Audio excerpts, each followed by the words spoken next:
اهدنا الصراط المستقيم.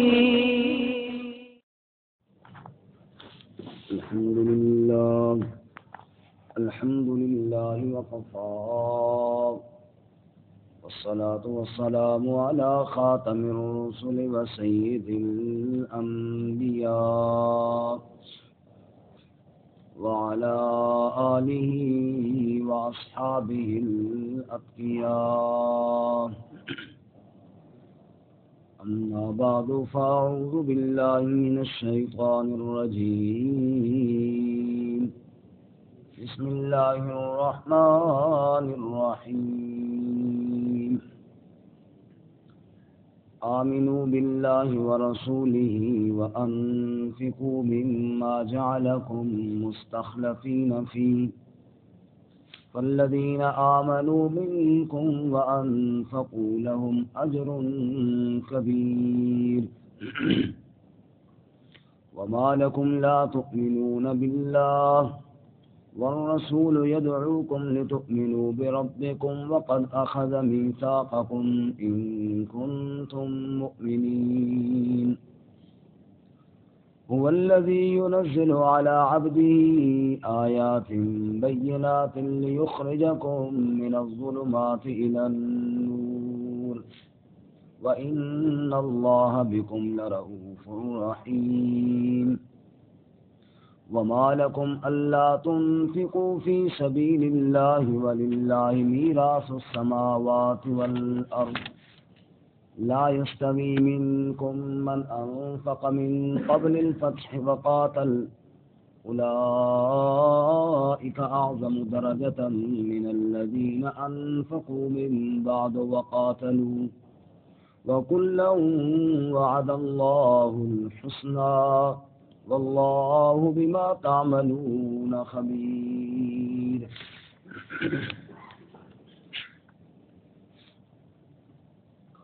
آمنوا باللہ ورسولہ، ایمان لو اللہ اور اس کے رسول صلی اللہ علیہ وسلم کے ساتھ.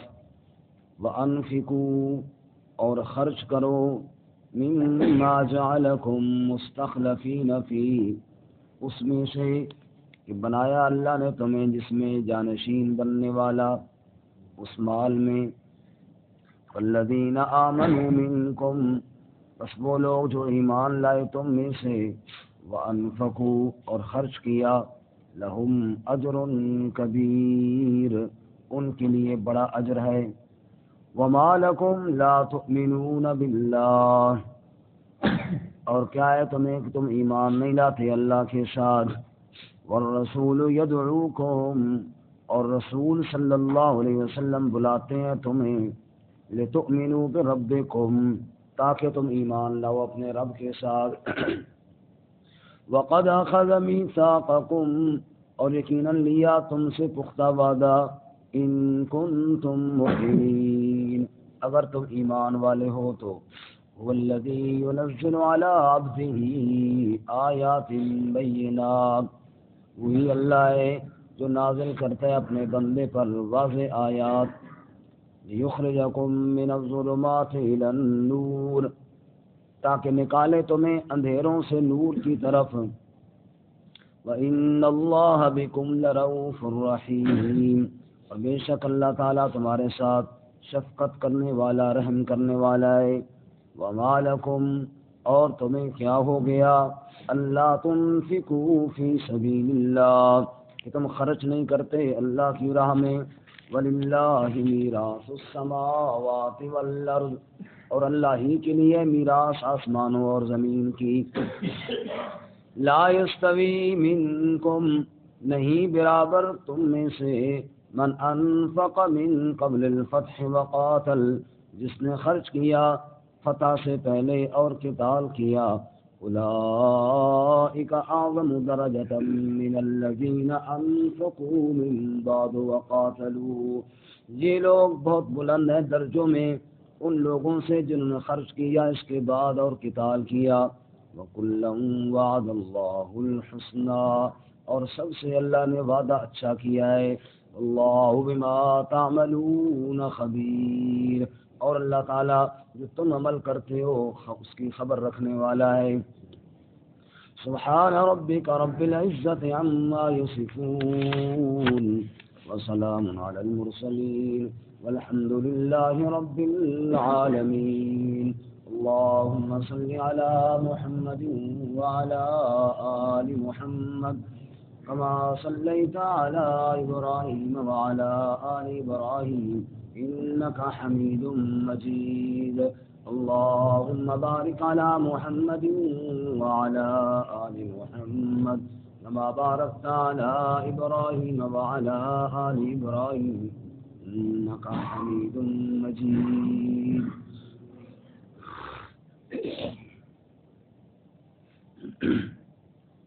معزز سامعین، سورۃ الحدید کا پہلے رکوع آیت نمبر 7 سے لے کر 10 تک آپ کے سامنے تلاوت کی ہے۔ اللہ رب العزت ان کے مطابق صحیح بیان کی توفیق عطا فرمائے اور ہمیں قرآن و سنت پر عمل کرنے کی توفیق عطا فرمائے۔ گزشتہ سبق میں آپ حضرات نے سنا کہ کائنات کی ہر چیز اللہ کی تسبیح بیان کرتی ہے۔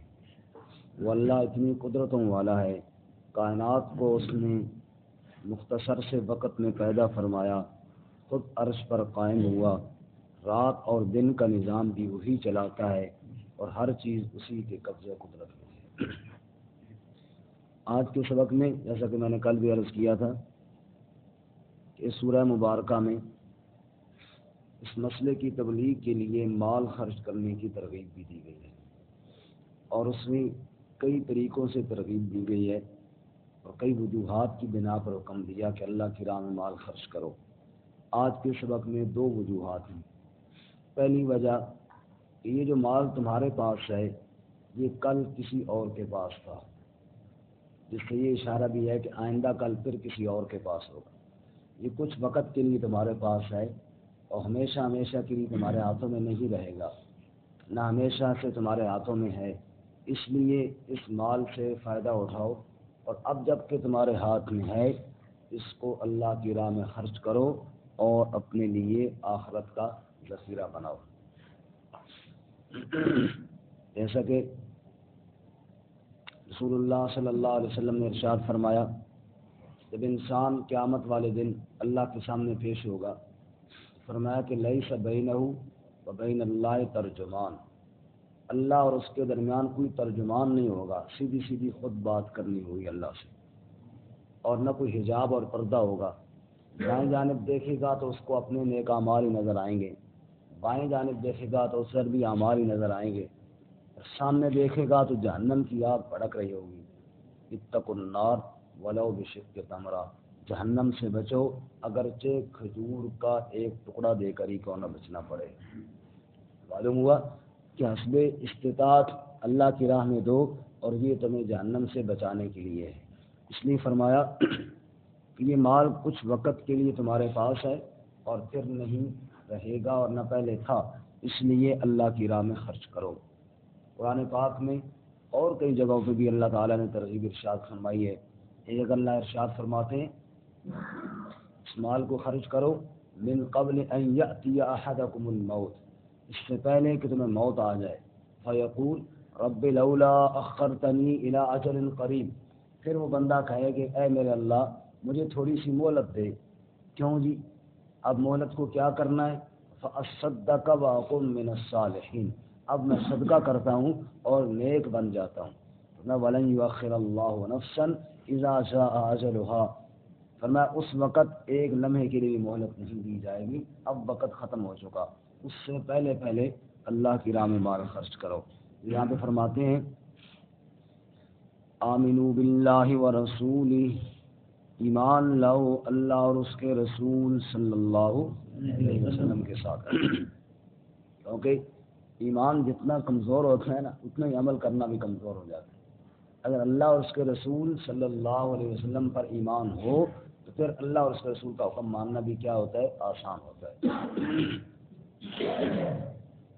اب دنیا بتائے سود کے اندر بڑا نفع ہے، بڑا فائدہ ہے جی، اور اللہ اور اس کے رسول بتائیں کہ نہیں اس کے اندر فائدہ نہیں، کیا ہے؟ نقصان ہے، تو ایمان اگر جتنا پختہ ہوگا نا اتنا ہی اس بات پر یقین بھی ہوگا۔ ورنہ انسان ڈگمگا جائے گا۔ بظاہر لگتا ہے کہ جب میں زکوٰۃ دیتا ہوں تو 40واں حصہ زکوٰۃ نکل جاتی ہے، 40 روپئے میں 1 روپیہ چلا جاتا ہے، 100 روپئے میں 2.5 روپئے چلے جاتے ہیں، تو یہ تو کم پڑ رہے ہیں، پیسے تو جا رہے ہیں۔ اور سود میں کہ مجھے جناب 100 روپئے کے ساتھ کچھ پیسے زیادہ مل رہے ہیں، بظاہر ادھر نفع نظر آتا ہے، ادھر نقصان نظر آتا ہے، لیکن اللہ اور اس کے رسول صلی اللہ علیہ وسلم سے پوچھیں تو اللہ اور اس کے رسول کیا فرماتے ہیں؟ احل اللہ البیع وحرم الربا یمحق اللہ الربا ویربی الصدقات، فرماتے ہیں سود گھٹ رہا ہے اور صدقہ بڑھ رہا ہے۔ سود کیا ہو رہا ہے جی؟ تھوڑا ساتھی ذرا جاگ کے بیٹھے نا، ساتھی سو کے بیٹھے ہوتے ہیں تو بندہ کہتا ہے بس ہی کر دیں میرا، ساتھی ذرا چہرہ بھی زیارت بھی کرائے اور ذرا جاگ کے بھی بیٹھے۔ تو کیا فرماتے ہیں؟ سود گھٹ رہا ہے، کم ہو رہا ہے، اور صدقات کیا ہو رہے ہیں جی؟ بڑھ رہے ہیں۔ اب یہ ایمان بتائے گا کہ واقعی ایسے ہی ہے۔ اگر ایمان جتنا کمزور ہوگا، ظاہر پہ بندہ جتنی نگاہ کرے گا اتنا ہی سود کی طرف زیادہ بڑھنے کی کوشش کرے گا۔ اللہ میں کامل ایمان نصیب فرمائے۔ اس لیے خرچ کا حکم دینے سے پہلے ایمان کی طرف ترغیب دی۔ فرماتے آمنو باللہ ورسولہ، ایمان لاؤ اللہ اور اس کے رسول صلی اللہ علیہ وسلم۔ وانفقوا مما جعلکم مستخلفین فیہ، اور خرچ کرو اس میں سے جس میں اللہ نے تمہیں خلافت دی، جانشین بنایا۔ کل کسی اور کے پاس تھا یہ مکان، کل تیرا نہیں تھا، یہ کل کسی اور کا تھا، آج تیرا ہے۔ یہی بات حضرت علی رضی اللہ تعالیٰ نے فرمائی تھی نا قبرستان کے پاس کھڑے ہو کر، کیا فرمایا؟ یا اہل التراب یا اہل الوحشہ یا اہل الغربہ، اے مٹی والو، اے وحشت اور تنہائی والو، اے مسافر ہو جو سفر پہ روانہ ہو گئے ہو، میں علی تمہیں بتاؤں دنیا میں کیا ہوا۔ اما الدور فقد سکنت، اما الاموال فقد قسمت، اما الازواج فقد نکحت، وہ جو تم نے گھر بنائے تھے ان گھروں پہ قبضے ہو گئے، لوگوں نے ڈیرے ڈال لیے۔ وہ جو پیسہ تم نے کمایا تھا لوگوں نے آپس میں بانٹ لیا۔ وہ جو بیوی تیری عزت تھی اس نے اور شوہر کے ساتھ نکاح کر لیے۔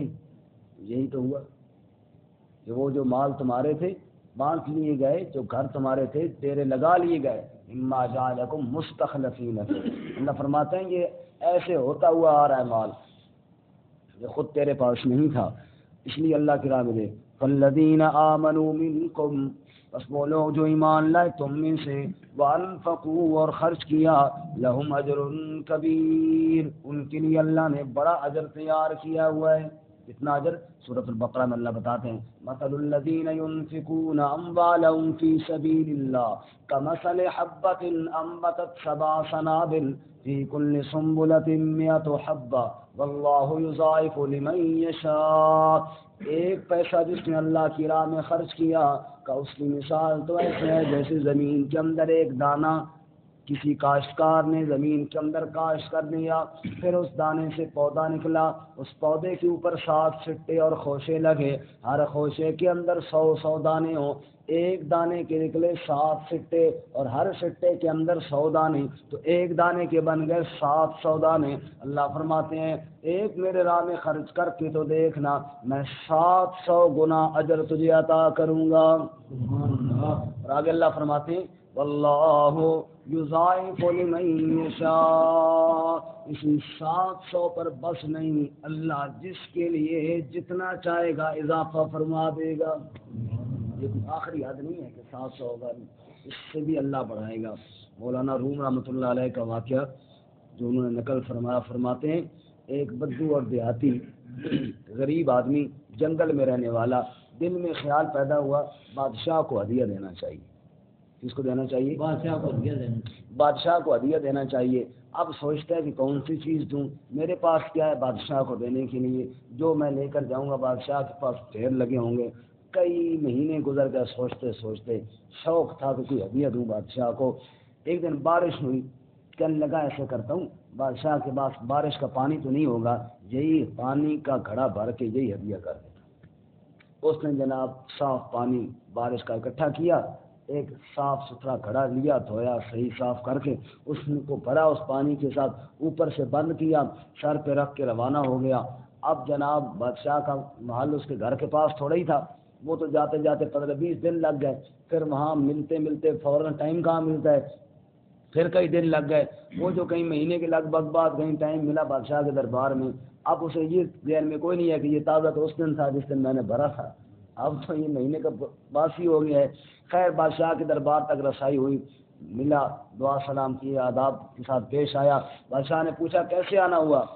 کہا بادشاہ صاحب سچی بات نہیں ہے، کئی مہینوں سے یہ سوچ رہا تھا کہ آپ کو کوئی ہدیہ دوں، کوئی مناسب چیز نہ تھی میرے پاس، نہ میں اس قابل تھا کہ آپ کو ہدیہ دیکھنا۔ بارش ہوئی تو میں نے کہا تازہ پانی آپ کو دوں۔ بادشاہ نے پوچھا بارش کب ہوئی ہے؟ اس نے کہا جی وہ تو میرے خیال میں 25 دن ہو گئے ہیں، وہ تو پہلے ہوئی ہے۔ بادشاہ نے کہا شاباش، بڑا تازہ پانی لے کر آئے 25 دن کا۔ لیکن بادشاہ سمجھ گیا کہ بندہ مخلص ہے، محبت سے لایا ہے، اس نے کہا کوئی بات نہیں۔ اب وہ پریشان تو ہوا، بادشاہ کہیں ڈانٹ نہیں دے کہ یہ کیا لے آئے، لیکن اس نے کہا کوئی بات نہیں۔ اس نے اپنے خدام سے کہا پانی کو گرا دو اور اس کا جو گھڑا ہے نا اس کو اشرفیوں کے ساتھ بھر کے اس کو واپس لوٹا دو۔ اب جناب اس نے گھڑا سر پہ رکھا، واپس آ رہا ہے، راستے میں جب وہ آبادی سے باہر نکلا، ایک جگہ بالکل جنگل بیابان میں ویرانی میں بیٹھ کے کہا دیکھو تو صحیح اس میں ہے کیا؟ جو گھڑے کو کھولتا ہے تو وہ سونے کے ساتھ بھرا ہوا۔ اس نے تو خواب میں بھی اتنی اشرفیاں کبھی نہیں دیکھی تھی، غریب آدمی تھا بیچارہ، وہ الٹ پلٹ کرتا ہے، کبھی ادھر اور کبھی ادھر اور کبھی ادھر اور کبھی ادھر، اور کہتا ہے واہ بھائی واہ، بادشاہ بادشاہ ہی ہوتے ہیں، بادشاہ کیا ہوتے ہیں؟ بادشاہ بادشاہ ہی ہوتے ہیں۔ میں نے پانی دیا اور وہ بھی 25-30 دن کا پرانا باسی پانی دیا، اور اس نے اتنا بڑا سونا مجھے عطا کر دیا۔ مولانا روم بھی نکل کر کے فرماتے ہیں لوگوں بادشاہ بادشاہ ہی ہوتے ہیں، اور وہ تو بادشاہوں کا بھی بادشاہ ہے، وہ تو مالک الملک ہے۔ بادشاہ ویسے بادشاہ ہوتے ہیں، وہ تو بادشاہوں کا بادشاہ ہے، وہ تو مالک الملک ہے۔ جب تم اخلاص کے ساتھ اس کے نام پہ کوئی چیز دو گے نا، وہ بدلہ پھر تمہارے اس صدقے کے حساب سے نہیں دے گا، وہ بدلہ اپنی شان کے حساب سے دے گا۔ اس لیے اللہ فرماتے ہیں فَالَّذِينَ آمَنُوا مِنكُمْ وَأَنفَقُوا لَهُمْ أَجْرٌ كَبِيرٌ، بہت بڑا بدلہ دوں گا، جو بدلہ تمہارے وہم و گمان میں بھی نہیں ہوگا، وہ بدلہ تمہارا رب تمہیں عطا کرے گا۔ وَمَا لَكُمْ لَا تُؤْمِنُونَ بِاللَّهِ، لیکن یہ بات ایمان مانتا ہے، جتنا ایمان پختہ ہوگا اتنا یقین آئے گا۔ وَمَا لَكُمْ، ایمان کے بغیر تو مولوی صاحب نے کہا بیان کیا کہ جو اللہ کی راہ میں صدقہ دے گا تو اس کو جناب 10 گنا، کم از کم نا 10 گنا اس کو ملے گا۔ بندے نے سوچا پہلی دفعہ کئی بیان سنا تھا، ورنہ تو مولویوں سے لوگ واقف ہوتے ہیں، وہ کئی پہلی دفعہ سنا، اس نے کہا تو بڑا زبردست کاروبار ہے، روپیہ دو تو 10 مل جائیں۔ اس نے تو پھٹ روپیہ نکال کے دے دیا، ابھی شاید شام کو مجھے 10 روپے مل جائیں گے۔ وہ 10 روپے تو نہ ملے، شام کو دوسرا دن آیا، پھر دیکھتا ہے کہ 10 کہاں سے آئیں گے، نہیں آئے۔ تیسرے دن تک پیٹ میں مروڑ پڑ کے بیچارے کو حالت خراب ہی ہو گئی۔ اگلے جمعے پھر جناب گیا تو مولوی صاحب نے پھر صدقے کی ترغیب دی کہ بھائی جو دے گا اس کو 10 منٹ۔ اس نے کہا مولوی صاحب مسئلہ چھپایا نہ کرو، گل پوری دسے کرو۔ کہا بھائی کیا ہوا؟ اس نے کہا مجھے ملے تو تھے 10 روپے، لیکن 3 دن پیٹ پہ اتنے مروڑ پڑے، ان کا ذکر ہی نہیں کرتے ہو بیچ میں۔ یہ بھی تو بتایا کرو نا کہ پہلے 3 دن حالت بڑی خراب ہوتی ہے، بندے کی حالت غیر ہو جاتی ہے، موت بھی واقع ہو سکتی ہے، پھر کہیں جا کے 10 روپے ملتے ہیں۔ گل پوری دسیا کرو، تھوڑا کرنا پڑتا ہے قربانی، پھر اللہ تعالیٰ بدلہ بھی عطا کرتے ہیں، جب دینا ہو تو یہ مسئلہ ہے بڑا۔ اس لیے اللہ فرماتے ہیں اللہ کی بات پہ کیوں نہیں یقین رکھتے ہو؟ اللہ کی بات پر یقین رکھو، ملے گا ضرور، ملے گا ضرور ملے گا انشاءاللہ۔ وَمَا لَكُمْ، کیا ہو گیا تمہیں، لا تؤمنون باللہ، کہ تم اللہ پر ایمان نہیں لاتے، اللہ کی بات پر یقین نہیں رکھتے، والرسول یدعوکم، اور رسول صلی اللہ علیہ وسلم وہ تمہیں بلاتے ہیں لتؤمنوا بربکم، تاکہ تم ایمان لاؤ اپنے رب کے ساتھ۔ ایمان رب پہ لانا ہے، بلانے والے رب کے نبی ہیں، پھر کیا وجہ کہ تم ایمان نہیں لاتے؟ کیوں نہیں یقین آتا تمہیں؟ والرسول یدعوکم، اور رسول صلی اللہ علیہ وسلم وہ تمہیں بلاتے ہیں تاکہ تم اپنے رب پر ایمان لاؤ۔ وقد اخذ میثاقکم، اور یقیناً اس نے تم سے پختہ وعدہ لیا۔ کس نے وعدہ لیا؟ اللہ اور اس کے رسول نے۔ اللہ نے وعدہ لیا الست بربکم قالوا بلا، وعدہ الست، اللہ تعالیٰ نے دنیا میں بھیجنے سے پہلے عالم ارواح میں وعدہ لیا، الست بربکم، کیا میں تمہارا رب ہوں کہ نہیں؟ قالوا بلا، سب نے کہا جی یا اللہ تو ہی ہمارا رب۔ بولتے نہیں سارے، کئی سب بول رہے ہیں تو سب کی طرف سب سے کفارہ ہو گیا، یہ اپنے حصے کا بول رہے ہیں، آپ نے اپنے حصے کا بول رہے ہیں۔ سب کا رب کون ہے جی؟ اللہ۔ الست بربکم، کیا میں تمہارا رب ہوں کہ نہیں؟ قالوا بلا، جی یا اللہ تو ہمارا رب ہے۔